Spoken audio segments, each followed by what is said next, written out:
ही curious कब्स, मैं हूं तुम्हारी जोजो।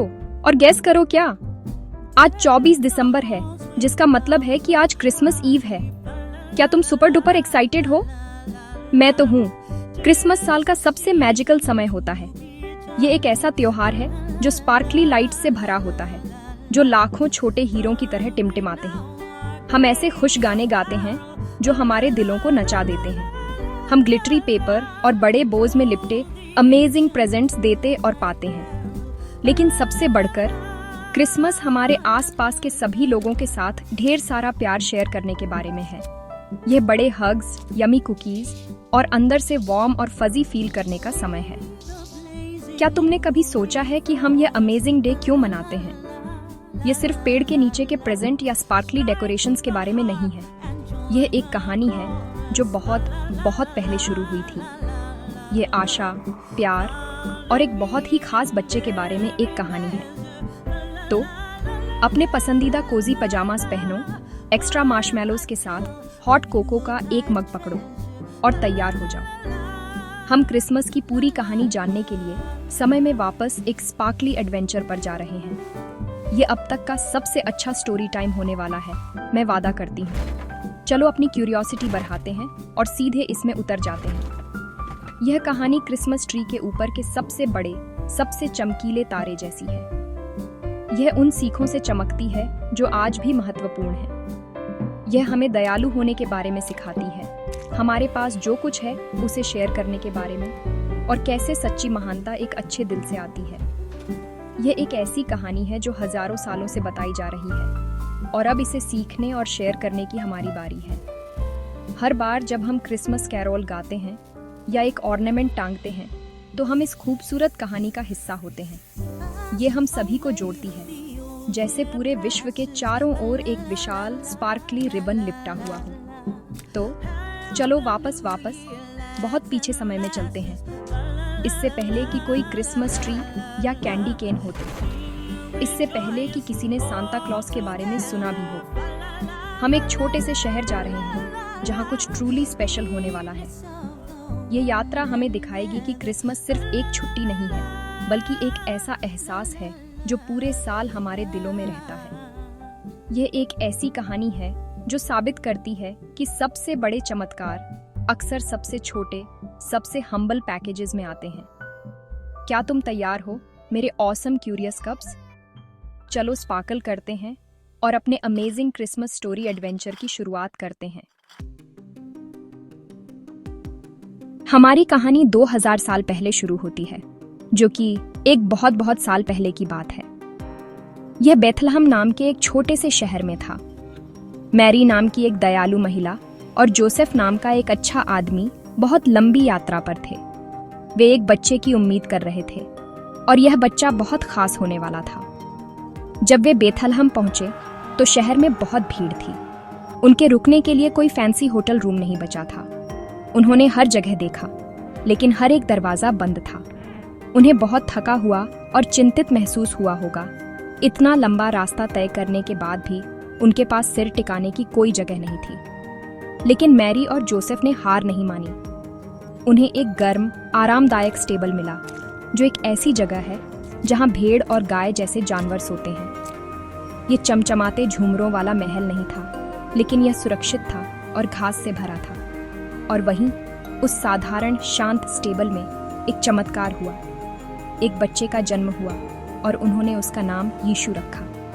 आसमान में एक चमकीला सुंदर तारा दिखाई दिया, जो स्टेबल के ठीक ऊपर चमक रहा था। ऐसा लग रहा था जैसे आसमान अपनी खुद की विशाल क्रिसमस लाइट से जश्न मना रहा हो। यह खास बच्चा पूरी दुनिया के लिए आशा और प्रेम का उपहार था। चरवाहों ने, जो पास के खेतों में अपनी रोएंदार भेड़ों की रखवाली कर रहे थे, चमकीला तारा देखा और एक देवदूत प्रकट हुआ। देवदूत ने उनसे डरने के लिए नहीं कहा और बेथलहम में पैदा हुए विशेष बच्चे के बारे में अद्भुत खबर साझा की। चरवाहे इतने उत्साहित थे कि वे यीशु को देखने के लिए स्टेबल की ओर भागे। बाद में दूर दराज के देशों से 3 बुद्धिमान लोग भी तारे का पीछा करते हुए आए। वे सोने, लोबान और गंधरस के विशेष उपहार लाए। यह पहले कभी हुए क्रिसमस गिफ्ट एक्सचेंज जैसा था। हर कोई इस छोटे राजा का स्वागत करके बहुत खुश था। इस कहानी का सबसे महत्वपूर्ण हिस्सा क्यूरियस क्यूब्स यह है कि यीशु का जन्म किसी बड़े फैंसी महल में नहीं हुआ था। उनका जन्म एक विनम्र स्टेबल में हुआ था। यह हमें कुछ अद्भुत सिखाता है। सच्ची महानता अच्छे, दयालु और प्रेमपूर्ण होने से आती है, न कि बहुत सारे पैसे या फैंसी चीज़ों से। यीशु सभी को प्रेम, क्षमा और एक दूसरे की मदद करने के बारे में सिखाने आए थे। उनके जन्म ने दुनिया को दिखाया कि सबसे बड़ी और सबसे अच्छी चीज़ें सबसे छोटी और सबसे सरल जगहों पर शुरू हो सकती हैं। यह एक याद दिलाता है कि हमारे दिलों में प्यार सबसे अनमोल खजाना है। अब यहाँ एक सुपर इंटरेस्टिंग फैक्ट है, क्यूरियस क्यूब्स। जीसस के टाइम में लोग बर्थडे केक और पार्टीज के साथ नहीं मनाते थे जैसे हम अब करते हैं। तो जीसस के जन्म के दिन किसी ने क्रिसमस नहीं मनाया, है ना ये कमाल की बात। इसके बजाय जीसस के पहले फॉलोअर्स ने उन्हें एक अलग तरीके से याद किया। उन्होंने उनकी अमेजिंग टीचिंग्स पर चलने पर फोकस किया। उन्होंने अपना बेस्ट दिया दयालु बनने में, उन लोगों की हेल्प करने में जिन्हें जरूरत थी, और अपने पड़ोसियों से प्यार करने में। उनके लिए हर दिन जीसस को अच्छे बनकर और दूसरों के लिए अच्छे काम करके याद करने का दिन था। तो पहली बार क्रिसमस पार्टी कब हुई? इसमें थोड़ा टाइम लगा। क्रिसमस का सबसे पहला सेलिब्रेशन जीसस के जन्म के लगभग 300 साल बाद हुआ था। वाह, ये बहुत लंबा टाइम है। इसे रोम नाम के एक बड़े फेमस शहर में शुरुआती क्रिश्चियंस ने शुरू किया था। पहला रिकॉर्डेड क्रिसमस सेलिब्रेशन लगभग 336 एडी में हुआ था। ये शुरुआती क्रिश्चियंस जीसस के जन्म का जश्न मनाने के लिए एक स्पेशल दिन चाहते थे, जो उम्मीद का अद्भुत तोहफा वह दुनिया में लाए थे। वे उन्हें ऑनर करने के लिए खुशी और रोशनी से भरा एक फेस्टिवल चाहते थे। लेकिन उन्होंने 25 दिसंबर ही क्यों चुना? ये एक बढ़िया सवाल है। कोई नहीं जानता कि जीसस का जन्म किस एग्जैक्ट डेट को हुआ था, लेकिन उन दिनों में साल के उस टाइम के आसपास एक बड़ा रोमन फेस्टिवल होता था जिसे सैटर्नलिया कहते थे। ये विंटर सोलस्टाइज मनाने के लिए रोशनी का फेस्टिवल था, जो साल का सबसे छोटा दिन होता है। शुरुआती क्रिश्चियंस ने 25 दिसंबर को अंधेरे के इस टाइम को रोशनी के सेलिब्रेशन में बदलने के लिए चुना। वे दिखाना चाहते थे कि जीसस दुनिया की रोशनी थे, जो हर किसी के लिए उम्मीद और चमक लाते थे, यहाँ तक कि विंटर के सबसे अंधेरे टाइम में भी। रोम में उस पहले सेलिब्रेशन से क्रिसमस का आइडिया हवा में चमकने वाले ग्लिटर की तरह फैलने लगा। ये एक कंट्री से दूसरी कंट्री तक पूरी दुनिया में ट्रैवल किया। हर कंट्री ने अपनी स्पेशल ट्रेडिशंस, गाने और यम्मी फूड्स इसमें ऐड किए। जर्मनी में उन्होंने सदाबहार पेड़ों को डेकोरेट करना शुरू किया। इंग्लैंड में लोगों ने घर घर जाकर क्रिसमस कैरोल्स गाना शुरू किया, और हर जगह यह रोशनी, उम्मीद और प्यार का फेस्टिवल बन गया। क्रिसमस फैमिलीज के एक साथ आने और शांति और खुशी के अद्भुत मैसेज को सेलिब्रेट करने का टाइम बन गया, जो इतने टाइम पहले उस छोटे से स्टेबल में शुरू हुआ था। ओके, क्यूरियस कब्स, क्या आप मेरे पसंदीदा पार्ट के लिए तैयार हैं? चलो बात करते हैं उस सुपर जॉली, बड़ी दाढ़ी वाले, लाल सूट वाले आदमी की, सैंटा क्लॉज। लेकिन क्या आपको पता है कि सैंटा की कहानी एक रियल इंसान से शुरू हुई थी? उनका नाम निकोलस था, और वह बहुत पहले मायरा नाम की जगह पर रहते थे, जो आज के टर्की में है। निकोलस एक क्रिश्चियन बिशप थे, जो एक चर्च लीडर की तरह होते हैं, और वह सबसे दयालु, सबसे जेनरस इंसान के रूप में जाने जाते थे। उन्होंने अपनी पूरी लाइफ दूसरों की मदद करने में लगा दी, खासकर बच्चों और उन लोगों की जिनके पास ज्यादा कुछ नहीं था। सेंट निकोलस को गिफ्ट्स देना बहुत पसंद था, लेकिन वह इसे सीक्रेटली करते थे। उन्हें कोई अटेंशन या थैंक यू नहीं चाहिए था, वह बस लोगों को खुश करना चाहते थे। एक फेमस कहानी कहती है कि एक गरीब आदमी था जिसकी 3 बेटियां थीं, लेकिन उनके पास शादी के लिए पर्याप्त पैसे नहीं थे। निकोलस ने इसके बारे में सुना, और आधी रात में उन्होंने चुपके से सोने के बैग उनके घर में गिरा दिए। कुछ कहानियां कहती हैं कि उन्होंने उन्हें एक खुली खिड़की से फेंका, और वे उन स्टॉकिंग्स में गिरे जो सूखने के लिए चिमनी के पास लटके हुए थे। जाना पहचाना लग रहा है, इसलिए हम आज स्टॉकिंग्स लटकाते हैं। सैकड़ों सालों में दयालु और जेनरस सेंट निकोलस की कहानी पूरी दुनिया में फैल गई। अलग अलग देशों में उन्हें अलग अलग नाम दिए गए। नेदरलैंड्स में उन्हें सिंटरक्लास कहा जाता था। जब डच परिवार अमेरिका में चले गए तो वे सिंटरक्लास की कहानी अपने साथ ले आए। समय के साथ उनका नाम सांता क्लॉज में बदल गया। आर्टिस्ट्स और राइटर्स ने उन्हें एक जॉली पुराने एल्फ के रूप में इमेज करना शुरू कर दिया, जिसकी बड़ी तोंद, सफ़ेद दाढ़ी और उड़ने वाले 12 सिंगों द्वारा खींची जाने वाली एक जादुई स्लेज थी। वह आज का वो खुश क्रिसमस कैरेक्टर बन गए जिसे हम सब जानते और पसंद करते हैं। तो सांता क्लॉज की कहानी असल में सेंट निकोलस की दयालुता की कहानी है। जब हम सांता के बारे में सोचते हैं कि वह एक रात में पूरी दुनिया के बच्चों को प्रेजेंट्स देते हैं, तो यह देने की भावना को याद रखने का एक जादुई तरीका है। सांता दूसरों को खुश करने की खुशी को रिप्रेजेंट करते हैं, बदले में कुछ भी मांगे बिना।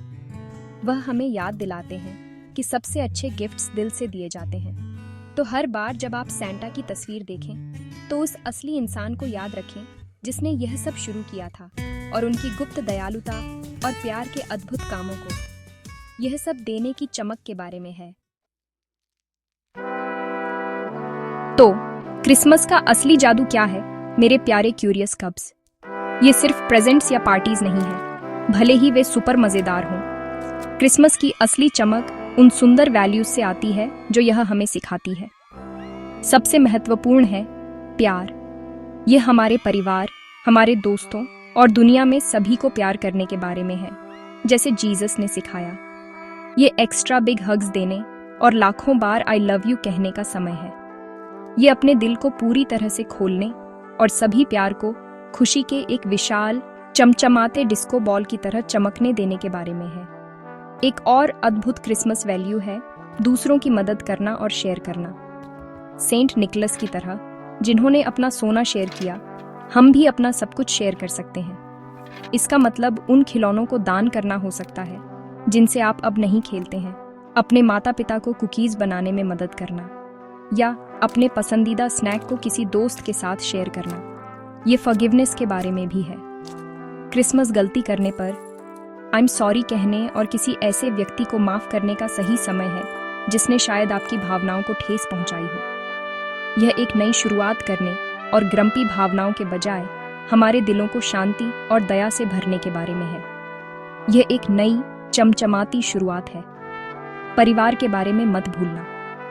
क्रिसमस उन लोगों के साथ रहने का एक खास समय है जिन्हें हम सबसे ज्यादा प्यार करते हैं। ये एक साथ अद्भुत यादें बनाने के बारे में है, चाहे आप पेड़ सजा रहे हों, क्रिसमस फिल्में देख रहे हों या बस काउच पर बैठे हों। ये पल सबसे अच्छे प्रेजेंट्स हैं। और इससे पहले कि हम खत्म करें, यहाँ कुछ मज़ेदार फैक्ट्स हैं। क्या आप जानते हैं कि हम बेथलेहेम के स्टार को याद करने के लिए पेड़ के ऊपर एक स्टार लगाते हैं? और क्रिसमस ट्री, जो आमतौर पर सदाबहार होते हैं, हमें एवरलास्टिंग होप और लाइफ की याद दिलाते हैं। यहाँ तक कि क्रिसमस के गाने या कैरल्स उन लोगों द्वारा शुरू किए गए थे जो हैप्पी स्टोरी को एक मज़ेदार म्यूजिकल तरीके से शेयर करना चाहते थे। ठीक है क्यूरियस कब्स, ये क्विज का समय है। चलो देखते हैं आपको क्या याद है। 1. जीसस किस छोटे शहर में पैदा हुए थे? हिंट, ये बी से शुरू होता है। 2. शुरुआती ईसाइयों ने क्रिसमस मनाने के लिए कौन सा दिन चुना? 3. सांता क्लॉज की कहानी को प्रेरित करने वाले व्यक्ति का असली नाम क्या था? आंसर्स: 1. बेथलेहेम। 2. दिसंबर 25। 3. Saint Nicholas. आपने कर दिखाया। आप सभी क्रिसमस सुपरस्टार हैं। याद रखें, क्रिसमस की कहानी प्यार, आशा और दया की कहानी है। आप जैसे क्यूरियस, दयालु और चमकीले लोग हैं, वैसे ही बने रहें। अपनी रोशनी दुनिया के साथ शेयर करें। मेरी क्रिसमस एवरीवन। मैं आप सभी से प्यार करता हूँ।